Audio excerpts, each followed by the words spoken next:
আসসালামু আলাইকুম। সর্বশেষ আন্তর্জাতিক আপডেট সংবাদে আপনাদের স্বাগতম। শুরুতে জানিয়ে দিব সংবাদ শিরোনাম, পরে থাকছে বিস্তারিত। গাজার প্রতিক্রিয়ায় ইসরায়েলের দিকে হুতিদের ক্ষেপণাস্ত্র হামলা। অন্যদিকে কারফিউ অমান্য করায় লস অ্যাঞ্জেলসে চলছে গণগ্রেপ্তার। আরও জানিয়ে দিব ক্যালিফোর্নিয়ার গভর্নরকে গ্রেপ্তারের হুমকি ট্রাম্পের, লস অ্যাঞ্জেলসে সাংবাদিকদের উপর গুলি। আরও জানিয়ে দিব প্রতিরক্ষা খাতে 17% বাজেট বাড়াচ্ছে পাকিস্তান। এবং সর্বশেষ জানিয়ে দিব বাণিজ্য উত্তেজনা প্রশমনে যুক্তরাষ্ট্র ও চীনের সমঝোতা। এতক্ষণ শুনছিলেন সংবাদ শিরোনাম, এবার বিস্তারিত। তবে তার আগে আপনি যদি আমাদের চ্যানেলে নতুন দর্শক হয়ে থাকেন তাহলে অবশ্যই ভিডিওটিতে একটি লাইক দিন এবং চ্যানেলটি সাবস্ক্রাইব করতে ভুলবেন না। আর আপনি আমাদের ভিডিওটি কোন জেলা থেকে দেখছেন বা বিশ্বের কোন জায়গা থেকে দেখছেন সেটিও অবশ্যই নিচে কমেন্ট করে জানিয়ে দিন। আপনার মতামত আমাদের কাছে গুরুত্বপূর্ণ।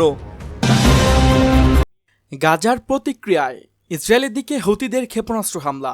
ইসরায়েলি সামরিক বাহিনী মঙ্গলবার জানিয়েছে ইয়েমেন থেকে ইসরায়েলের দিকে ছোড়া একটি ক্ষেপণাস্ত্র প্রতিহত করার জন্য তারা কাজ করছে। এর কয়েক ঘন্টা আগে ইসরায়েলি লোহিত সাগরে ইয়েমেনি বন্দর হোদেইদা লক্ষ্য করে নৌ আক্রমণ চালায়। 10 জুন এক প্রতিবেদনে এ খবর দিয়েছে এনডিটিভি। ইসরায়েলের দাবি, ইরান সমর্থিত হুতি বিদ্রোহীরা গাজার সঙ্গে সংহতি প্রকাশের অংশ হিসেবে ইসরায়েলের উপর হামলা চালিয়ে যাচ্ছে। তেল আবিব হুঁশিয়ারি উচ্চারণ করে বলছে, হুতি হামলা চালাতে থাকলে ইয়েমেনের বিরুদ্ধে নৌ ও বিমান অবরোধ আরোপ করা হবে। নিশানা করা ক্ষেপণাস্ত্রটি কোথায় আঘাত এনেছে বা প্রতিক্রিয়া ব্যবস্থা তা ভূপাতিত করতে সক্ষম হয়েছে কিনা সে বিষয়ে তাৎক্ষণিকভাবে কোনো বিস্তারিত জানায়নি ইসরায়েলি বাহিনী।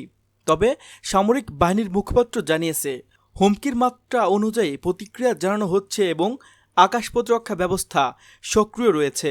তবে এই হামলায় এমন এক সময় ঘটল যখন গাজা যুদ্ধ ও মানবিক সংকট নিয়ে আন্তর্জাতিক উদ্বেগ বাড়ছে এবং ইসরায়েল হুতি সংঘাত আরও বিস্তৃত আকার ধারণ করছে। হুতি গোষ্ঠী 2023 সালে শেষের দিক থেকে লোহিত সাগর ও আশেপাশের জলপথে পশ্চিমা জাহাজ এবং ইসরায়েলমুখী বাণিজ্যিক নৌবহরকে লক্ষ্য করে একাধিক হামলা চালিয়েছে। গাজার সঙ্গে সংহতি জানিয়ে এই হামলার দায় স্বীকার করে তারা বলছে, যতদিন ইসরায়েলি গাজায় সামরিক অভিযান চলবে ততদিন হুতিদের পক্ষ থেকে প্রতিক্রিয়া অব্যাহত থাকবে। কারফিউ অমান্য করায় লস অ্যাঞ্জেলসে চলছে গণগ্রেপ্তার।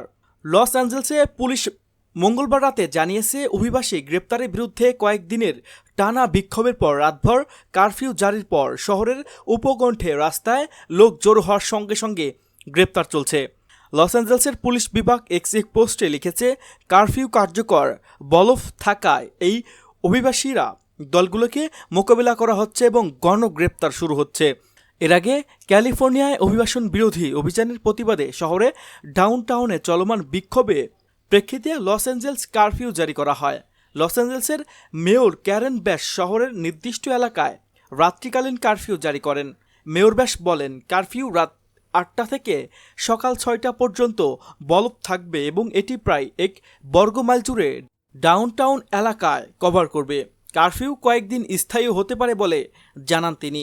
লস অ্যাঞ্জেলসের পুলিশ প্রধান জিম ম্যাকডোনেল বলেন, টানা কয়েকদিন ধরে শহরে বিভিন্ন এলাকায় উত্তেজনা বেড়ে যাওয়া জীবন ও সম্পদ সুরক্ষা এ কারফিউ অন্তত প্রয়োজনীয় ব্যবস্থা।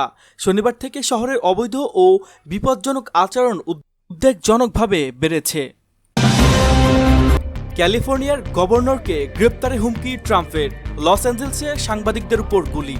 মার্কিন যুক্তরাষ্ট্রের অভিবাসন বিরোধী কঠোর নীতির প্রতিবাদে লস অ্যাঞ্জেলসে চলমান বিক্ষোভের মাধ্যমে মার্কিন প্রেসিডেন্ট ডোনাল্ড ট্রাম্প ক্যালিফোর্নিয়ার গভর্নর গ্যাভিন নিউসামকে গ্রেপ্তারের হুমকি দিয়েছে। ট্রাম্প সোমবার সাংবাদিকদের বলেন, যদি আমি ফেডারেল সীমান্ত কর্মকর্তা জায়গায় থাকতাম তবে নিশ্চয়ই তাকে গ্রেপ্তার করতাম। আমি মনে করি এটা দারুণ একটা কাজ হবে। এর আগে গভর্নর নিউসাম বলছিলেন, টম হোম্যান যদি সহনীয় হন তাহলে আমাকে গ্রেপ্তার করুন। এ বক্তব্যের প্রতিক্রিয়ায় ট্রাম্প সরাসরি তাকে গ্রেপ্তারের আহ্বান জানায়। গভর্নর গ্যাভিন নিউসাম এক প্রতিক্রিয়ায় বলেন, মার্কিন প্রেসিডেন্ট এখন একজন কর্মকর্তা গভর্নরকে গ্রেপ্তারের দাবি জানাচ্ছে। এমন একটি দিন আমি কখনোই এদেশে দেখতে চাইনি। আমরা জাতি হিসেবে এমন একটি রেখা অতিক্রম করতে পারি না। এটি স্বৈরতন্ত্রের স্পষ্ট পদক্ষেপ।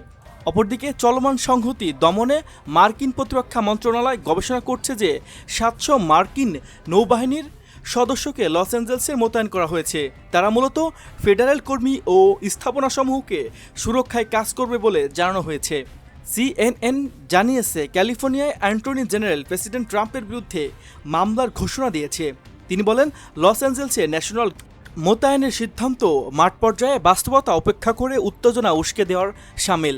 তার মতে এই সিদ্ধান্ত ফেডারেল ক্ষমতার সীমানা লঙ্ঘন এবং মার্কিন সংবিধানের 10ম সংশোধনীও লঙ্ঘন করে। প্রতিরক্ষা খাতে 17% বাজেট বাড়াচ্ছে পাকিস্তান। প্রতিরক্ষা খাতে বাজেট বাড়াতে চাচ্ছে পাকিস্তান।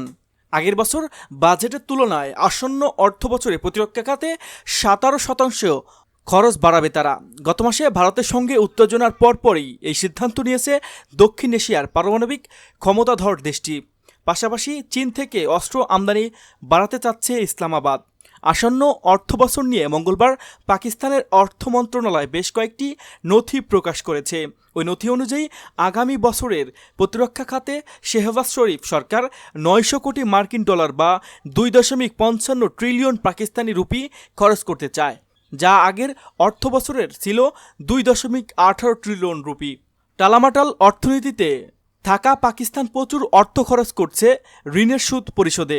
এরপরে প্রতিরক্ষা খাতে সবচেয়ে বেশি ব্যয় করছে তারা। ব্লুমবার্গ বলছে, গত মাসের 4 দিন রক্তক্ষয়ী সংঘর্ষের জড়ায় পারমাণবিক ক্ষমতাধর ভারত ও পাকিস্তান ড্রোন ও ক্ষেপণাস্ত্র হামলা চালায় দুদেশ।